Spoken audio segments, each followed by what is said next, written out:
So asked you in the community tab on which Pokemon I should showcase next and which Pokemon I should build a team around next. And it's going to be the Hisuian ZOROARK. And this is interesting. Why? Because actually ZOROARK was banned for quite the most time in this meta so far, and for no reason. Like, there is no reason towards that. This Pokemon should have been allowed the entire time already, but it was banned until I think yesterday. Yesterday they unbanned this Pokemon. I have no idea on why they did this or whatever. They mostly just forgot about it. But now Hisuian ZOROARK is unleashed, and honestly, you have to watch the entire video. There have been so many amazing games with this Pokemon, which is hilarious because you wouldn't really consider this one as a good Pokemon. Why? Because of the lack of bulk on it. It really cannot take a singular hit. It doesn't matter if it's even a resisted hit, it still hurts like ton. Like basically a shadow punch from the Dusknoir against this Pokemon, which is a resisted hit. It's a normal type at the end of the day. Is doing still around half of its HP, and this is going to be both good as well as bad, because good it's going to be with the additional damage that you can do with this thing, and also the typing just generally still is quite amazing. So let's talk a little bit about the team. We're going to have an elite here, Ember Turtonator. I like Incinerate Turtonator, but I like Ember Turtonator as well. Ember Turtonator allows you to just get to those brutal swings faster, and this is mainly the reason why we have it here. I needed a great answer against the Oranguru in the lead, and there is no good answer against Oranguru unless you get creative, and this is why we have Ember on this Pokemon, because we are creative and we're kind of going to be able to at least pressure the Oranguru a little bit more with that. Here, we're going to see now the Dusknoir against Dusknoir matchup. We're going to be able to get the shield from the opponent, but what we have in the back is, of course, Turtonator, which we shield up one move. Should have not done this, to be fair, in hindsight, I think. I guess Dynamic Punch shielding is kind of alright, but I'm going to be able to either force a shield here or get the KO against him with another Brutal Swing coming through. We're going to force the final shield, and with this, we are in a prime position to utilize our other Pokemon, our ZOROARK, in order to win this battle, because what you want to do is, you either want to have a shield advantage or an energy advantage on this Pokemon in order to hit hard, and hit hard is kinda the main motive of this Pokemon. Oh, look at this, knocking out the Glady in one shot, and we can move on to the next opponent, which is hilarious. We came up against another Hisuian ZOROARK.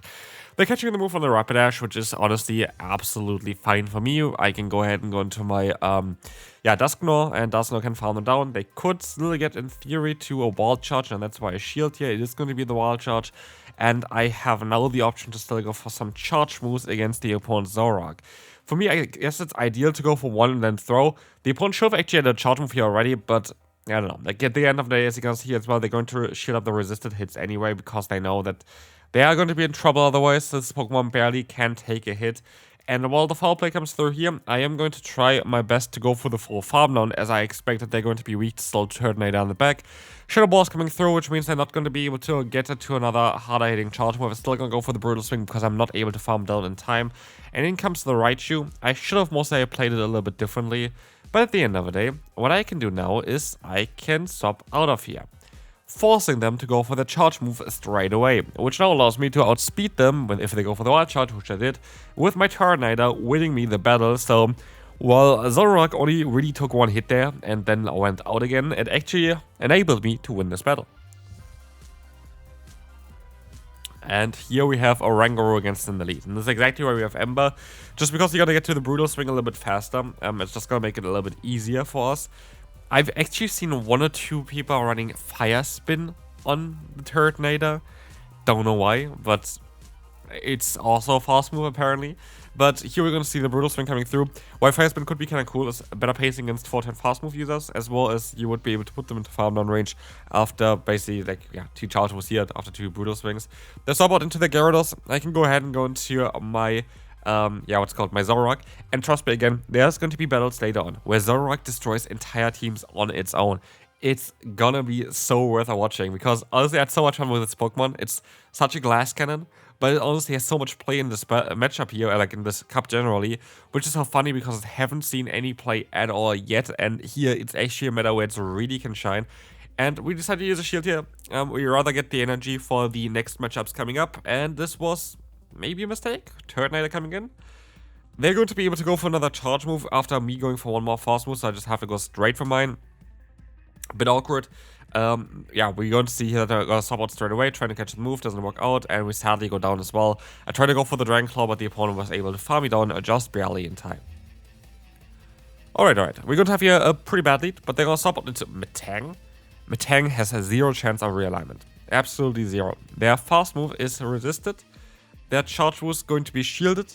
And we have the same pacing as the opponent, as we are starting off here with an energy advantage. We are going to be actually able to, always going to be able to win this matchup, with also forcing them to throw their shields. And as I decide to just go for another shield, I decide to go for my shield as well and go for the full farm down. And that is going to be quite crucial, because now, all of a sudden, ZOROARK ends up here with a hard-hitting charge move stored. Very sadly get out the Oranguru, so no Shadow Ball action for us here right now, but it's going to be enough to at least get them low enough that we can go for one charge move and knock them out with our Oranguru, with our Turtonator. As I go stop out here into their Gyarados, I'm forced to go for a crunch to knock me out, which is honestly fine, because I should be able to reach my Brutal Swing in time. And even if this doesn't knock them, as long as I put them into farm down range, I'm totally okay here. They're still gonna get to another move, but I only need 3 more fast moves in order to get to my own charge move, and I should be okay here. Let's see, I need 1 more now. Please be enough. Yep, this should be enough to knock out the opponent. And with this, we're going to be able to win this battle here.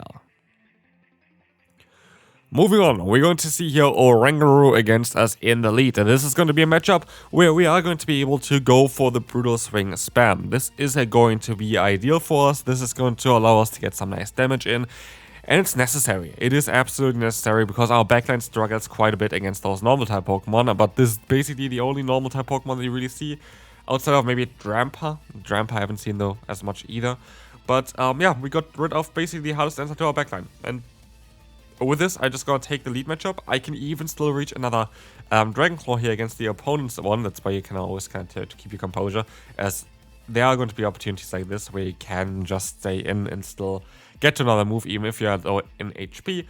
But as you see here as well, we're still not in the best position. We're going to have the Turtonator against us. They're going to outspeed us all the time. Turtonator is actually the fastest pacing in this meta, which kind of makes me want to run the fastest team possible for this meta, which would be kind of cool, would be kind of funny. But as you can see here, the Brutal Swing is coming through.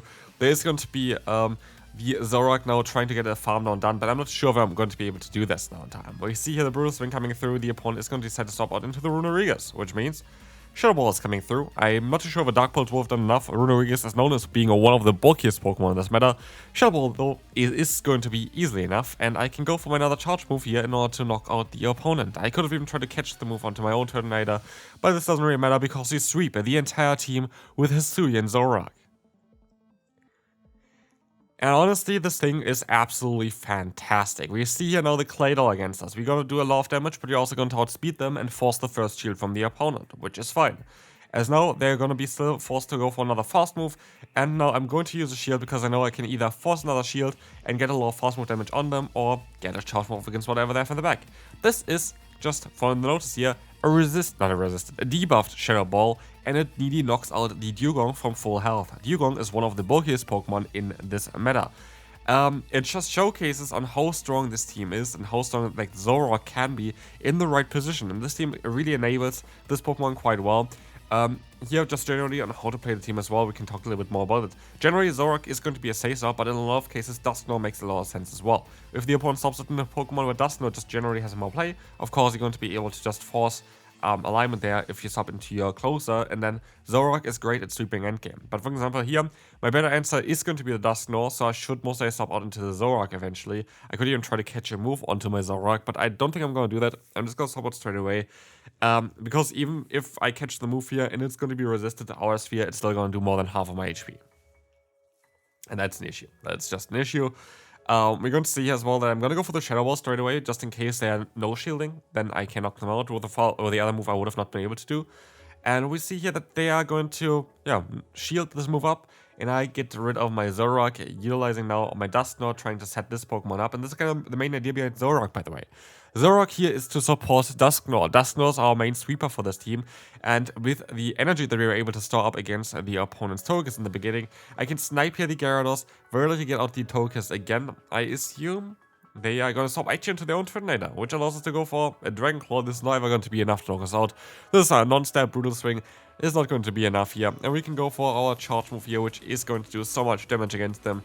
Stab, super effective hit, and I cannot swap out yet, but I can still go for a Brutal Swing somehow, knocking out most likely the opponent's Turtonator, and with that this game is over, and we can move on to the next opponent.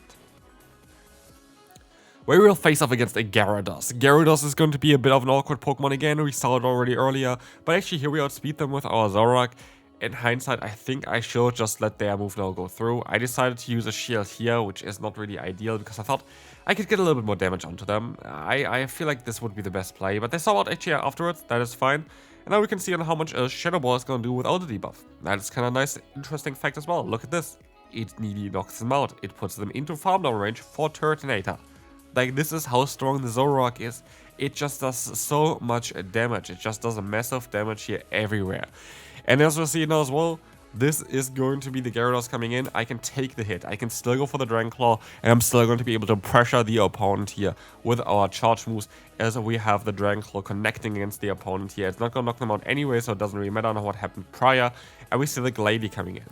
To be fair, Glady was one of the most difficult Pokemon for me to deal with this team, because Glady has access to Rollout, which is good for against our lead. It takes hits quite well, and then Shadow Ball is a coverage for a Dusknoir, which makes it very difficult. I tried to catch the move here, they definitely had the energy, but they didn't go for it. And with that, they are going to be able to win this battle. If I caught the move, I would have won. If I didn't, how I did not catch the move here, I am of course going to lose, and we can move on to the next opponent, where we face yet another Glady. And let's hop into the Gyarados. How do I play this out? I just stay in for a little bit. I just try to force the opponent to go for a charge move because I feel like this is the best play. I can still go for another Brutal Swing before they reach anything in time. And I guess I could even go into my Dusknoir afterwards in order to kind of, keep alignment there. I don't get the farm run done. I wonder if I went for my Zoroark, if I would have been able to get the farm run done in time before the opponent could react. But we see the Glady now coming in, and Glady has to fear the Dynamic Punch. So this is actually a perfect position for me against the Glady, because I can now go for the shield, and we can go for 3 fast moves and then throw. This is kind of ideal. The Avalanche is coming in, and the Dynamic Punch is going to be enough here to knock out the opponent. But they're very likely going to use a shield, and this is going to be a bit more awkward as you try to catch the move with the Turtonator. It works out kind of well, kind of not. And I should actually go back into my Dusknoir. I do go back into my Dusknoir, force them to go for another move. I lagged one turn here, which is kind of unfortunate. And Avalanche is going to knock us out. As we will see here, there is going to be the Goodra swapping in. Can we get to the Shadow Ball in time? We miss out on 1 turn fast moves there. If I would have been able to get this move off in time, as we will see just now, I would have been able to easily win the battle, as the Goodra goes down in 1 hit and the Glady was easily into farm down range there. But good game to the opponent. That was quite an interesting one here. As we're going to move on now to the next opponent, we're going to have the Dugong against us in the lead. This is going to be a bit awkward for this team, but we can still just play out this matchup. The main idea is basically for this team here, just if you want to play yourself, like the Zoroark there as well, you try to get the opponent's Pokemon low enough that you can put them into farm down range for the rest of your team. Here, decided to go for the bait, just hoping that they would use a shield, but they don't. They just don't really care too much about the Dugong. But going for the bait here makes a lot of sense because it allows us to go for the Brutal Swing. I should have stayed in there. It was, of course, obvious that the opponent would go straight for the move. I will be able to get rid of the Dugong now, but I have to hope that somehow my Zoroark is going to be coming clutch here now later. As we will see here, the opponent having the Runerigus. Are they going to go for the full farm down? This would be very bad for us, and yes, they are going to go for the full farm down. It works out perfectly for them. I should have waited out a little bit longer to catch a potential move, but just didn't work out. Brutal Swing is coming in here.